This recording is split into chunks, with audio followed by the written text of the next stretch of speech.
है एक अंधेरे कोने में। गला थोड़ा खराब, बहुत बढ़िया, बहुत बढ़िया, बहुत बढ़िया। अभी तो दम घुटता है एक अंधेरे कोने में। ये अपना भी तो दम घुटता है एक अंधेरे कोने में।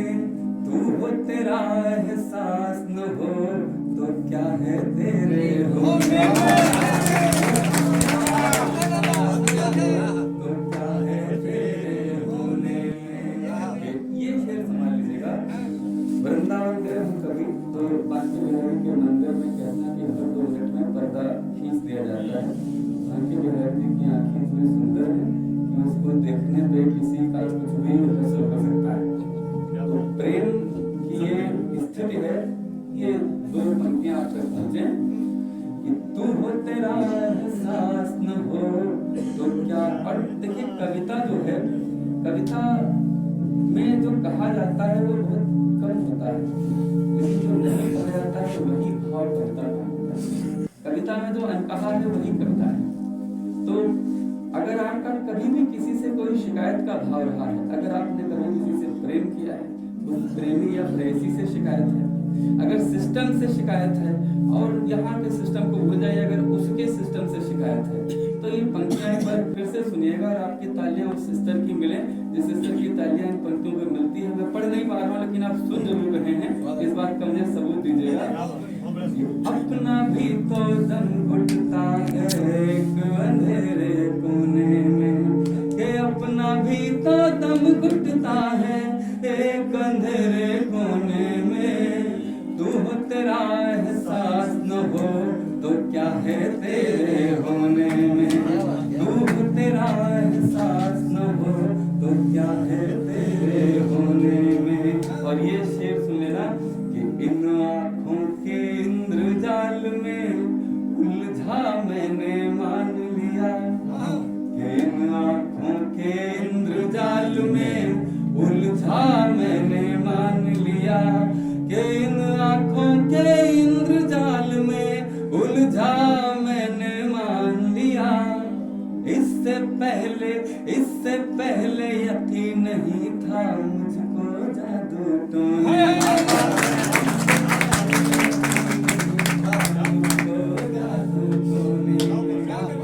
इससे पहले यकीन नहीं था मुझको जादू टोने।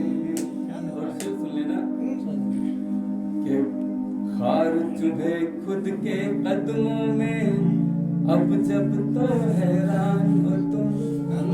ये एक हमारा पड़ोसी देश है पाकिस्तान, और कुछ कहने की आवश्यकता नहीं है। यहाँ ये कविता का गांव है जहाँ पे कविता के सभी तारखी लोग बैठे हुए हैं।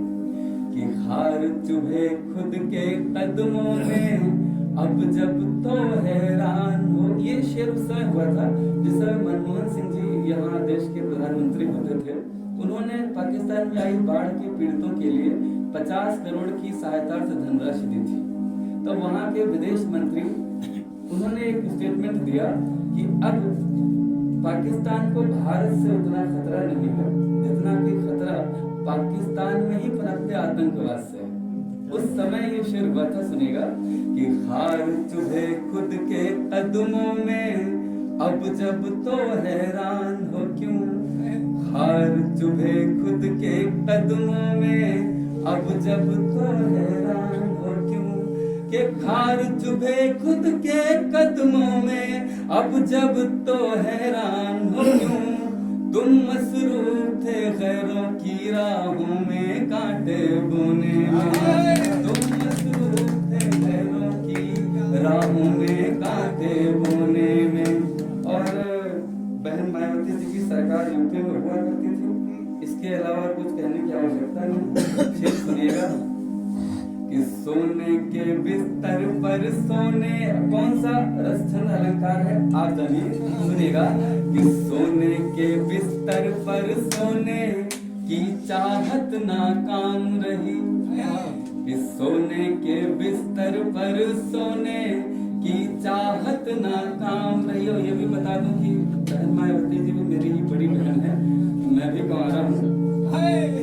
सोने के बिस्तर पर सोने तालियां आगे शेर के आखिर तक संभाल के रखेगा कि सोने के बिस्तर पर सोने की चाहत ना थाम रही। बड़े लोगों ने कहा है कि अगर आप खूब धन कमा लीजिए, सोने का बेड मढ़वा लीजिए, लेकिन नींद तो सोने के बिस्तर पर ही आएगी। यानी कि सोने से सोने का बेड खरीद सकते हैं लेकिन नींद नहीं खरीद सकते। तो शेर सुन लीजिएगा कि सोने के बिस्तर पर सोने की चाहत ना काम रही, कि सोने के बिस्तर पर सोने की चाहत ना काम रही। सोने का मन जोर शोर से लगा हुआ था सोने में, सोने का मन जोर शोर से लगा हुआ था सोने में। क्या सोना है? एक दो शेर और सुनिएगा। नहीं सुना है भाई दादा। बहुत धन्यवाद। एक शेर सुनिएगा। मुझे ऐसा लगता है कि सुधी सा झटका देकर तुमने यूं ही तोड़ दिया। ये आजादी का जो हार हमारे उस समय के आजादी के वीर सपूतों ने रोया था इस देश के लिए, क्या सोचिए जरा हम इस आजादी को वाकई में संभाल पा रहे हैं? ये एक बड़ा प्रश्न उठाया गया था भीमराव अंबेडकर साहब ने। उन्होंने कहा था कि ये आजादी पा लेना ये देश का सौभाग्य है, लेकिन इसको सहेज लेना ये इस देश का परम सौभाग्य होगा। और संविधान बनाते समय उन्होंने कहा था कि इस देश के ऊपर जो युवा पीढ़ी उसके ऊपर एक बड़ा दायित्व है, और आज उन्हीं युवाओं के कंधे पर ये देश चल रहा है। लेकिन हम सबको अपनी जिम्मेदारी समझनी होगी। मुझे लगता है कि वो जिन्होंने देश को आजाद किया उनके दिल की बात इससे बेहतर तरीके से मैं नहीं कह सकता था।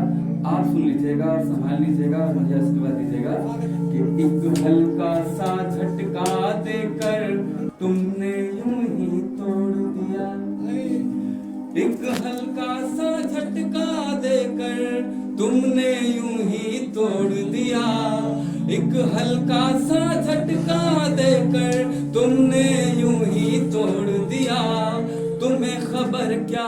तुम्हें खबर क्या कितनी मशक्कत की थी हार पिरोने में, तुम्हें खबर क्या कितनी मशक्कत की थी हार पिरोने में। और गांधी जी के 3 बंदर याद करिएगा, बुरा ना देखो, बुरा ना कहो, बुरा। ये सवार हैं, ये आपको जगाने के लिए है। आपके साथी जो जहां जहां तक आपके संपर्क में आते हैं, क्योंकि इतने सारे लोग हैं इस गांव में और आप चंद लोग यहाँ उपस्थित हुए हैं, तो आपके ऊपर दायित्व है कि जागरण की मशाल भी आप संभालें। ये पंक्ति आप तक पहुंचाता हूँ कि देश की कश्ती में सवार हैं अंधे बहरे गूंगे लोग। मित्रों, एक बात कहते बड़ा दुख होता है, कोई भाषण नहीं दे रहा हूँ, आप सब बड़े ज्ञानी और अनुभवी लोग हैं, लेकिन एक सच्चाई जो आपके बीच में कहने का मन हो रहा है, साझा करने का मन हो रहा है। आजादी के 75 साल के बाद भी आज जब हम अपने देश में अपने प्रतिनिधियों को चुनते हैं तो उसमें से 70% 80% लोग अपराधी प्रवृत्ति के निकलते हैं।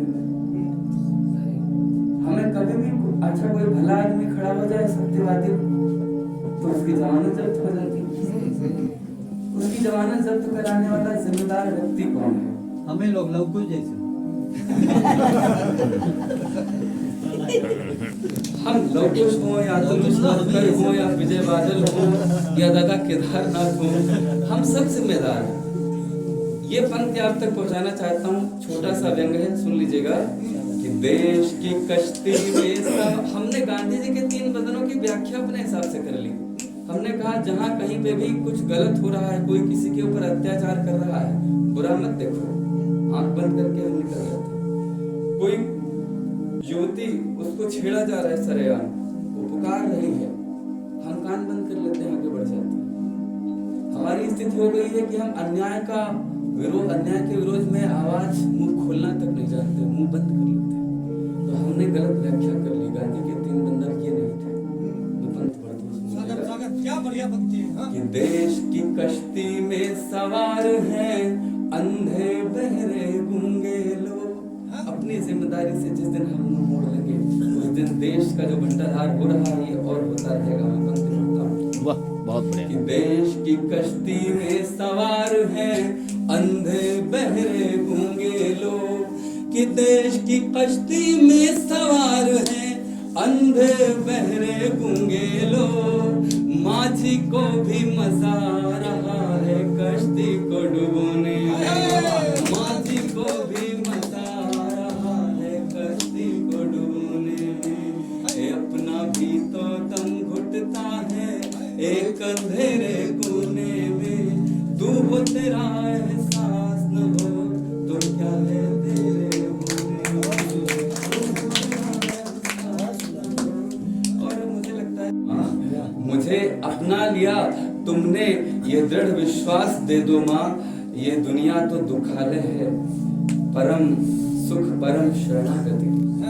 ये दुनिया तो बड़े लोग बैठे हुए हैं, आप तक बात पहुंचे तो आशीर्वाद मिल जाए कि ये दुनिया तो दुखालय है परम सुख परम शरणागति। मुझे सुखधाम वृंदावन में अपने वास दे दो माँ, मुझे सुखधाम वृंदावन में अपने वास दे दो माँ। और पंक्तियां आप तक पहुंचे कि मन मंदिर में निस दिवस गूंजे आठों याम। गला नहीं मित्रों, लेकिन शब्द आप सुनते हैं और उसको संभालते हैं। ये इस अभी तक की पूरी कविता की यात्रा में आपने सिद्ध किया है, तो इनको भी दुलार दीजिएगा। ये आपके आराध्य आपकी आराध्या के को समर्पित किए हुए शब्द पुष्प हो सकते हैं, तो आपका भी श्रद्धा भाव जुड़ जाए कि मन मंदिर में निस दिवस गूंजे आठों याम, कलिमल भव भय छिन हरत राधा वल्लभ नाम। मन मंदिर में निस दिवस तुम ही खेवनहार हो। अतुल भाई आपने भी पंक्तियां नहीं सुनी है कि तुम ही तो हो पाल तुम पतवार हो, तुम ही नौका तुम ही खेवनहार हो। तुमसे हैं तुम में हैं सारे चर अचर, तुमसे हैं तुम में हैं सारे चर अचर। तुम सृजन का सृष्टि का आधार हो। तुमसे हैं तुम में हैं सारे चर अचर, तुम सृजन का सृष्टि का आधार हो। तुमने है जिस हेतु भेजा कर सकूं, तुमने है जिस हेतु भेजा कर सकूं। तुमसे इतनी प्रार्थना स्वीकार हो।